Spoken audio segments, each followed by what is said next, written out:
Welcome to Trending in Education. Mike Palmer here. Very excited today to be joined by Tony Wan, who is one of the co-founders of EdSurge, and he's now the head of investor content at Reach Capital.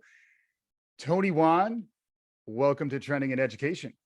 Michael, thank you for having me on. It's a pleasure to be here, and happy Friday. Yeah, and no matter when this is released to our listeners, happy Friday. Yes, because it should always be a happy Friday. It's happy Friday somewhere. I wanted to introduce you a little bit. You've got a really interesting background that I'd love to hear in your own words, your origin story. How did you get to this point in your professional life? Wow, origin story sounds very epic. I was raised by wolves in the steppes of Mongolia, and then when they were killed by pelt traders, then they adopted me. And yeah, I'm sorry, I'm riff.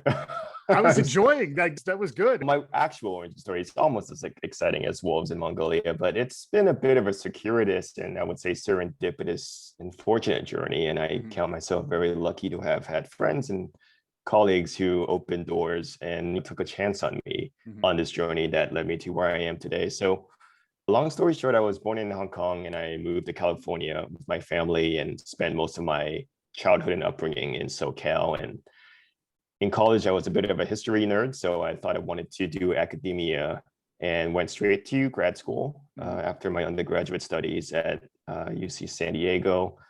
Then about halfway through my master's program, I realized academia wasn't quite a fit for me. So I decided I needed to get a job and do something else. And I was so fortunate that this was 2009, which was great timing for anyone coming out and trying to find a job. I'm just kidding. That was, the financial crisis. So I ended up working in publishing, but I moonlighted a little bit. It was one of those jobs where, you didn't work for 4 hours and the other 4, you had to be in an office, but you weren't actively doing anything. Sure. So my friends and I built this math game that was inspired by The Legend of Zelda. This is a friend who he was doing his master's thesis in education technology at the time. And this was his math game was his thesis. So we built this game on the side. It was started as a side hobby. He graduated and we sold this game to a handful of schools. Just to jump in real quick, I'm a big fan of band names, school mascots, and startup company names. So can you share with us the name of what that original startup was? Yeah, the startup was called Lucky Bird Games. And the name of the game was called Equasia. Nice. I think somewhere in the Internet Archives, you could probably find the archived web pages of that. Yeah. But, well, it was I'm also venture. I'm a big fan of portmanteaus as well. I believe that is also a portmanteau. I'll have my crack editorial staff confirm that. But yes, please continue. So as we were trying to sell this game into schools, I had to learn about, hey, what is this EdTech industry? Like, what is this startup world or business? And in the course of just doing some online research and attending some meetups and events, I met Betsy Corcoran, who just started EdSurge at the time. EdSurge was a newsletter and it was curated content about the EdTech industry from elsewhere. Yeah. So I signed up for the newsletter. And about 4 months later, there was an opening for an editorial assistant to help curate and collect content and edit the newsletter. And I thought that it'd be a cool thing to do to double dip a little bit to learn and more about the industry as I was trying to build a startup in this industry. So a couple of years later, this math game thing fizzled, like I think 95% of startups do. Yeah. And so I turned my attention full time to EdSurge. And at that time, we started doing original reporting and grew it into a newsroom. And that was where my EdTech journalist hat. You were managing editor there, right? That is the correct title. I started as an assistant editor.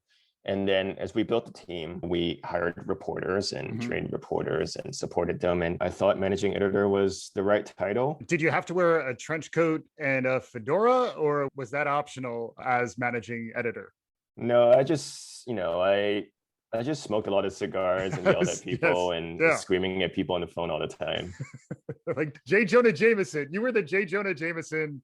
I got to do the Marvel Comics reference. But yeah, and truth be told, as I mentioned prior to starting to record, EdSurge's newsletter and then its editorial presence over the years was a huge influence on me. It was very much something that I got hooked on back in the early 2010s. And that was a good time to get into EdTech too, I imagine, because 2012 famously was the year of the MOOC. And there was a lot of conversation at the beginning of the previous decade that educational technology was about to explode onto the scene. The explosion was maybe a little more of a steady trickle, depending on how you want to characterize it, through the 2010s, but it was a really interesting space to continue to track. You were still there really right up until recently, and then you made an interesting career choice. That was the other thing I wanted to dig into a little bit with you, is the move recently to Reach Capital. Can you catch folks up on that side of your story? I mean, the funny thing is when I was building out this math game, Lucky Bird Games, and we were doing the startup thing, we pitched to a lot of investors. And one of them was my now colleague, Jennifer Carolyn, who is a co-founder and general partner at Reach Capital. At the time, Reach Capital was a seed fund that was part of the New Schools Venture Fund, which is a nonprofit venture philanthropy. So I had actually met some of the early investors and entrepreneurs in this industry back before the pre-EdSurge days. Jennifer was very polite in passing on the opportunity to invest in The Legend of Zelda plus math. I think at EdSurge, I really enjoyed it because it helped me cover all the excitement that comes with, an emerging space with entrepreneurs that I can relate to. I lived through the ups and downs of trying to run a business. And in many ways, EdSurge was a startup, right, in itself. And it was acquired in 2019 by ISTE, which is one of the longest and most respected education technology membership associations out there. And so earlier this year, I was coming up on my 10-year mark at EdSurge, and I was thinking it's been an awesome ride for a decade. I don't think many people stay at any startup, let alone a journalism startup, for a decade. I knew I wanted to stay in the industry and do something entrepreneurial. And having covered the business and investment side of this industry, I started considering the venture capital side of the ecosystem. The folks at Reach Capital, as I said, are folks I've met and have followed and covered for a while. So them, and I called up a couple of other folks I knew and be like, hey, what's a day in your life like? Right. Contrary to a lot of people's assumptions about venture capital, it's a lot of work. I think people think about VCs as you just write checks, and you're like making bets and just writing checks. But there's a lot, to your point, there's a lot of due diligence, right? Like due diligence, if you break down what those two words mean, that sounds like a lot of work, like to actually figure out the right level of analysis prior to then making a decision. Takes work. And then I imagine there's a lot of work to be done around the decision making on the investment side that in some ways maybe analogizes to editorial decisions you had to make over the years, or even themes that you saw emerging over the years. Any parallels or insights? At a certain level, there are some things that are similar. And I like to say that I may have left journalism, but the journalist has not left me. And so the things that feel at a very high level conceptually similar is the fact that, hey, as a reporter, you get pitched for stories. As an investor, you get pitched for money, right? We both analyze trends in the market. We read reports. We try to find the smartest people in the space and get their perspective. We ask questions and do, due diligence to see if there's any there. And at the end of the day, we end up passing on most of the pitches that come our way, right? So in that very abstract and maybe overly simplified sense, it is similar, but of course the stakes are very different. For sure. I'm learning a lot more about the quantitative analysis that is involved in investment work, and the questions that I would ask about as a business reporter that most companies would not or probably should not disclose to a reporter. I now get to see some of these information and see how they inform our analysis and decisions about what we decide to invest in. And of course, the caveat to having access to this knowledge is that I can't write about them, but that's okay. For me, I'm learning. It's a journey of learning as well. But you mentioned storytelling, and that is a really interesting element that I imagine is a through line where the companies that Reach is investing in, there are socially responsible guidelines built into the actual charter and mission of Reach that I think is useful to understand. And then maybe building on that, if there are some stories to be told about where you see the future emerging in educational technology, whether through the companies you're investing in or the themes that you're seeing over the years. I'd love to get a little more of that perspective from you as well.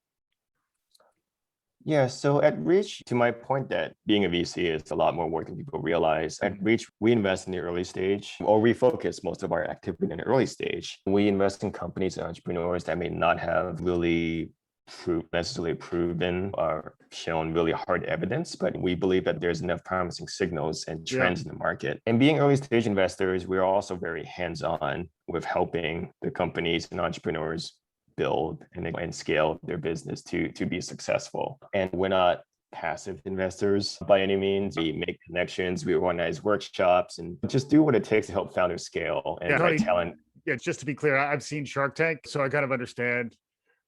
Just a little bit of a joke, but there is the idea that the investors are in there with the entrepreneurs. And that is, in fact, true. Successful entrepreneurs, successful startups have more engaged support typically than just trying to do it alone. You're not just doing it to get the money. You're also getting a supporter and a partner who's invested in your success. Yeah. And I think an extra thing that really maybe unique is that I think that across our team, we have a lot of former classroom teachers. I think we have just as many master's degrees in education as MBAs. And so I think the diversity of perspectives and the lived experience, not just as former entrepreneurs, but as former classroom teachers. Yeah. It adds an element of perspective and diligence in some of our investment meetings. And we firmly believe in applying an equity lens to our work, and that the solutions that we are investing in are things that help to narrow the gaps in access, and instead of tools that are just only accessible and affordable by people who can afford to pay for them. Yeah, I was struck by that. And the website is reachcapital.com if you're interested in Reach Capital. Also, Tony, if folks want to follow you on Twitter or if they want to track what you're thinking about, what you're doing, where should they go? You can follow me on Twitter at Tony1. It's just my first and last name, TonyWan. Yeah. Be forewarned, I don't always tweet about education or even sensible things. I actually, last night, it was funny. I learned that Kanye West has a new album coming out. And one of the songs on his new album is called No Child Left Behind. And I was like, huh. NCOB making a comeback in 2021, courtesy of Kanye West in his new album. That I don't think anyone predicted that. This is the type of cutting edge content that our listeners are seeking out, Tony. So thank you for sharing that. If you're interested, at Tony1 on Twitter, it's good to get a window into people's thoughts. Why silo your humanity into just one interest? If folks can't filter, maybe they shouldn't be on Twitter to begin with.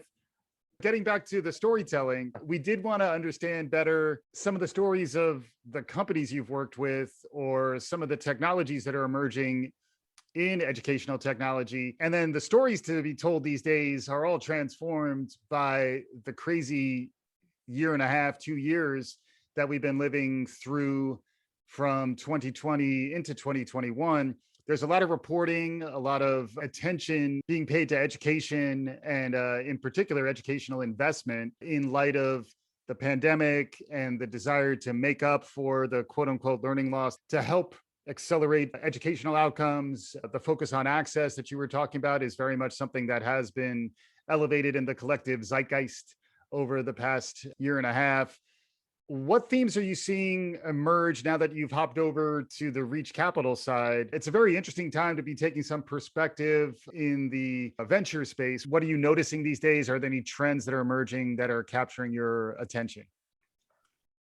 Yeah, so the past year or the past, 15 months, I lost count. We all went on this, the world, I think writ large, went on this forced experiment with online and remote learning, and it really exposed some infrastructural issues and inequities like devices and broadband, that some of these fundamentals that you need to have in place to continue learning. And I think that we've made some progress in better being able to provide the devices and the internet access in order for EdTech to exist Yeah. and be used. And so that's been one of the challenges, and I would say promising progress that's been made, Mhm. that you need in order to have the foundation for digital and online learning like Yeah, it's that. like the base level Maslowian needs of Yeah. devices and broadband. If you don't have these minimal necessities, we've all been forced into that by virtue of the pandemic. So yeah, so that's a trend. We also, so assuming we overcome that hurdle, we also saw, I think, areas where I think ed tech worked well and where it doesn't. And assuming a tech infrastructure was in place, one of the next big challenges that teachers reported was student motivation, right? How do you keep like kids engaged? And there are a lot of ed tech tools out there that I would describe as more, I would say, passive tools, in the Yep. sense that, hey, you're watching a video and answering some multiple choice questions that they get the job done, but they fail to really capture the human and personal dimensions of what teaching and learning entails. And the flip side, that's why we saw a lot of tools in our portfolio and also outside, the ones that kind of facilitate more live and meaningful interactions Mhm. and activities. Those are the ones that, we saw a huge spike in usage of from marketplaces like OutSchool, Yeah. which is a marketplace for education, but also activities teachers want to, partake in. Yeah, and it's live online. But when I was at Kaplan, that was the program that I was very much focused on developing for them is synchronous. There's been this notion out there for many years. Maybe we watched too many Terminator movies in the 90s, but this idea that the robots were going to take over for us and that the equivalent of a robot in terms of instruction was asynchronous video. So there Mhm. is still this fear that real-time human connection will be supplanted by technology in some way.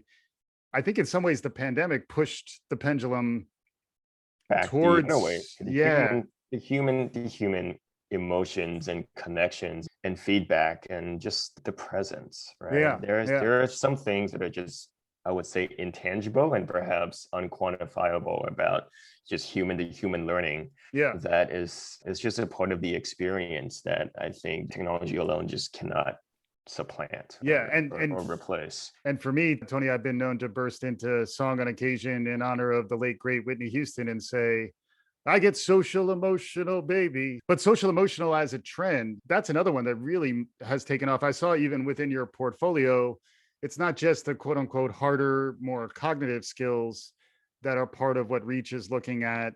There are also more social emotional and communication, even data literacy, media literacy, the whole portfolio of skills and the way people Yeah, think about education is evolving, right? I think one of the biggest new frontiers and opportunities is going to be around mental health Mhm. and social emotional learning. With the pandemic and the loss of social connections and actual lives, it's really taking a toll on mental health, not just for kids, but I know for teachers who just their burnout and stress just went through the roof. And Mhm. I think mental health in many ways was already like a hidden pandemic before Yes. COVID, but now Mhm. we are seeing that in the spotlight as reflected in, I think, rising reports of depression and suicide attempts. So very real and grisly things that, us as a society, we may have been reluctant to acknowledge or surface, but seeing the attention and spotlight on this, as well as this being a subject for entrepreneurs and startups to tackle, I think that's a really promising and encouraging sign. Yeah. It's such an important and worthwhile challenge to go after. Yeah. And I mentioned data literacy and media literacy, 21st century literacies. I don't know what language makes the most sense to describe it, but it does feel like beyond the traditional core curriculum, financial literacy is another one. There are new needs that are emerging. And it feels like in some ways that collides with the traditional educational models that are out there. Where do you think the venture space, the entrepreneurship, what role can it play in moving us to a better tomorrow? I think that with things like media literacy and financial literacy, what excites me is that not only are they very practical and pragmatic skills to have, but I think they offer an opportunity to break down some of the historical subject barriers that exist. That, hey, you go to math class, you go Right. to science class, you go to history class. I think with the emergence of some of these new literacy skills, you need to be critical about how you analyze the media or understand how like personal and business finance works in this economy for your own well-being. I think these are opportunities to transcend what have previously we've thought of as their own individual subjects. And perhaps at the early grades, it makes sense to build the foundational building blocks. But as you get older, maybe into middle and high school, you realize that in life, all these things come together. Yeah, as a father of a 2-year-old, I did want to also mention that Reach's portfolio does touch early education. And I will say my wife and I loved Love Every Baby, the Love Every company, which is also one that Reach is invested in, where they send you a developmentally appropriate learning package in the mail. It really got us through the pandemic in a lot of ways as parents of a young child. It is interesting to talk about the full span. Love Every Baby starts really with infants, spanning that all the way into lifelong learning. It is something we've tried to do on Trending in Education. It's where we try to find broader trends that actually cut across the different slices. Can you talk a little bit about the breadth and reach of Reach? Because I think it's a pretty interesting perspective to have that range within your portfolio. Yeah, so Reach's roots have been in K-12 and higher ed, but we've really started broadening the scope of learning and teaching and educational services that we believe are, important and relevant to just human development on the whole. So with early childhood, there's plenty of both research and now in recent years, media attention and dare I say, bipartisan support for the importance of Head Start programs and for support for young families and learners. An appreciation and recognition that so much of the brain develops before like the age 3 or something. It's also it seems like Scandinavia just shames us into focusing on this stuff too. There are just parts of the world where they're just getting early childhood education right, and when it is done well, it opens up opportunities for flourishing that frequently are withheld. And that's why the combination of focusing on early childhood development and then also on access is another really interesting way to broaden your scope.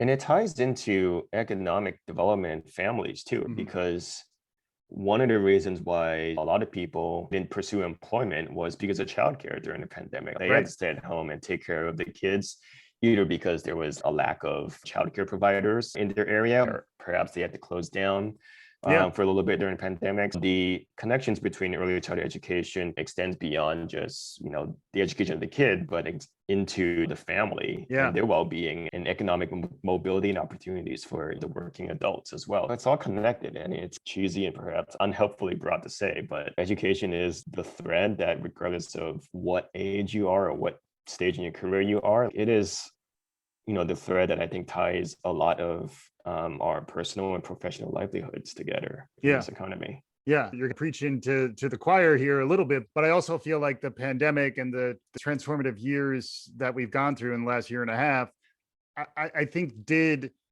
induce a bit of a paradigm shift in terms of the collective understanding of what education is and where meaning is created in our lives, where value is created in our lives. And I think there's a much more profound recognition of the centrality of education in just the collective experience, plus the opportunity, which is why I'd love to maybe get a little bit of your perspective on your prognosis for the near to long term. What do you see on the horizon for education, as someone who was tracking trends and trying to get out ahead of stuff with EdSurge for 10 years, and now you're trying to understand where smart and thoughtful capital is going to get out ahead of education trends? Anything new emerging? Any ways in which you're digesting and synthesizing and looking at what's on the horizon?